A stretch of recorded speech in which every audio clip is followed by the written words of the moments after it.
Welcome to New Possibilities. I speak truth to power without fear.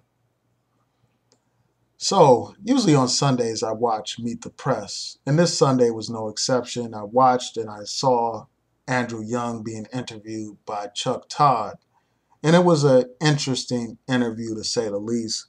When I first heard the interview, the very first thought that came to my mind is that this man, Andrew Young, is a coon.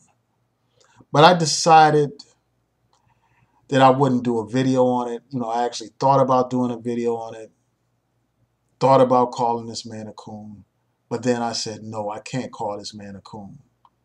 Despite my adamant disagreement with him, despite the fact that I strongly disagree with many of the things that he said, I will not call him a coon. And the reason why I won't call him a coon is because of his sacrifice, because of his contribution to the civil rights movement, because this brother was on the front lines with Dr. Martin Luther King fighting for basic human and civil rights in this country, fighting against poverty, fighting against racism. So I have nothing but respect for him in terms of his history, in terms of what he has done for black people.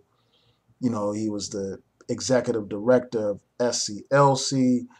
The brother went on to become mayor of Atlanta, and he also was a congressman. And he also served as a UN ambassador, a UN ambassador. So I have respect for his track record in terms of what he accomplished and what he did for black people. I have respect for that. So for that reason, and for that reason alone, I will not call this man a coon. Now I'm going to go into what he said in this interview and explain why I disagree with him, rebut some of the points that he made in that interview. But I refuse to disrespect this man and call him a coon because of what he sacrificed. I mean, many of the people who are so quick to call this man a coon, they haven't done half of the things that this man has done. They haven't done a fraction of what this man has done. They have not sacrificed like this man has done. Making YouTube videos is not sacrificing for the people. Making YouTube videos is not fighting for the people. It is important to make videos to spread information and to possibly inspire people to actually do something. But making videos on YouTube cannot be compared to the sacrifices and the work that this brother, Andrew Young, put in for his people. I mean, you have people like this guy, Black Authority, and I haven't even watched this video, but when I was searching for Andrew Young videos dealing with Meet the Press, I see that his video popped up as a recommend. And of course, he's going in on Andrew Young, calling him a coon and all this and that. And to a degree, I understand where these people are coming from by calling him a coon and this and that. As I said, that was the first thought that came to my head when I heard what he had to say. But somebody who simply posts YouTube videos, somebody who doesn't even have a heart to even show their face in public, somebody who hides behind a computer, they don't have any kind of moral standing to call anybody a coon, especially someone who was on the front lines facing the dogs, facing the fire hoses, facing the racist police, facing the racist Klan, so that our people could have basic rights in this country. The sacrifice of people like Andrew Young is great, is immense compared to what these personalities here on YouTube do. I mean, somebody that doesn't even have the balls to show their face, I mean, how are they qualified to question anybody's being courageous or not? They're not in a moral position to do so. I mean, what it passes as activism nowadays is a disgrace, man. Faceless people being some leader of a movement. How does that work? Where do they do that at? But this is YouTube. So I just had to get that out the way, man. Despite my disagreements with Andrew Young, I would not call that brother a coon. So here are some of the things that he said that I disagree with. He said, most of the issues now deal with class and not race. And he went on to say that people want to put every issue into a racial context. But this situation in Charlottesville has everything to do with race. That's what he was being asked about. That is unambiguous. Clearly, that situation deals with race. Anytime you have a group of people who are white supremacists, who are white so-called nationalists, who are anti-Semitic, who are Nazis and KKK members and so-called alt-right, running around chanting anti-Semitic slogans, chanting racist slogans and racial slurs, you can't interpret that as anything else but all about race. When you look at the situation involving police brutality today, that is not some class issue. That is a racial issue. When you look at the numbers, when you look at the percentages of African American men who are unarmed, who are being fatally shot by these police, you see that the numbers speak for themselves.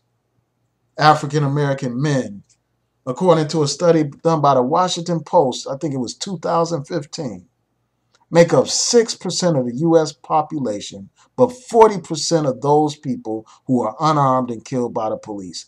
That is a racial issue. It is not just solely a class issue.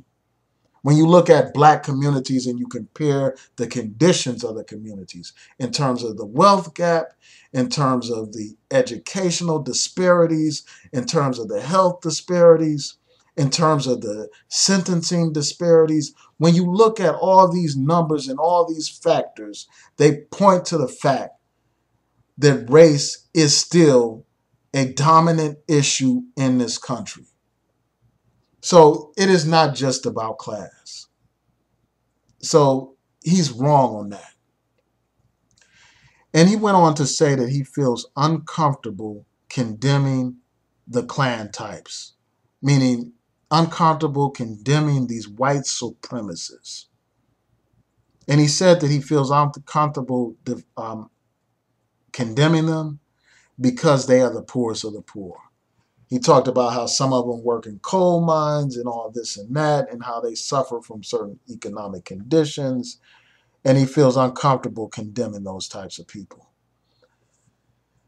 And I'm just trying to figure out how could he possibly say something like that? I mean, when the KKK is the one that blew up a church, killing 4 innocent girls, when the KKK has a long history of terrorizing the black community, when the KKK and these Nazis, when they killed an innocent woman, when that guy rammed his car into a crowd of people, injuring like 19 people, killing 1 person, how can he say that he doesn't feel comfortable condemning these people?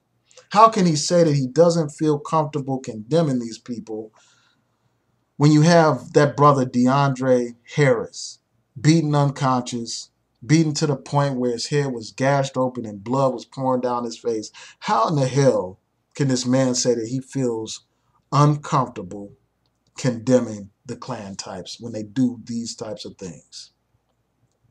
Now, we know that many of these people in the Klan and all that kind of stuff are poor and all that kind of stuff. That's true for some of them. But those people who were marching on that campus with those torches, they were not impoverished people. I mean, these were middle-class people with khakis on and preppy type of attire. I'm sure that many of them come from educated homes and 2-family homes and middle-class homes and all that stuff. They were marching like Nazis with torches. They were marching like Klansmen with torches. But yet this man feels uncomfortable condemning them. He says they are the poorest of the poor, and some of them are the poorest of the poor.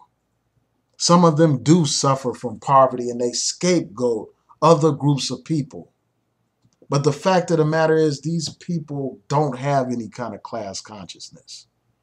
In all these years of all this talk about organizing poor people and this and that, it has fallen on deaf ears because these white supremacists view themselves as white first.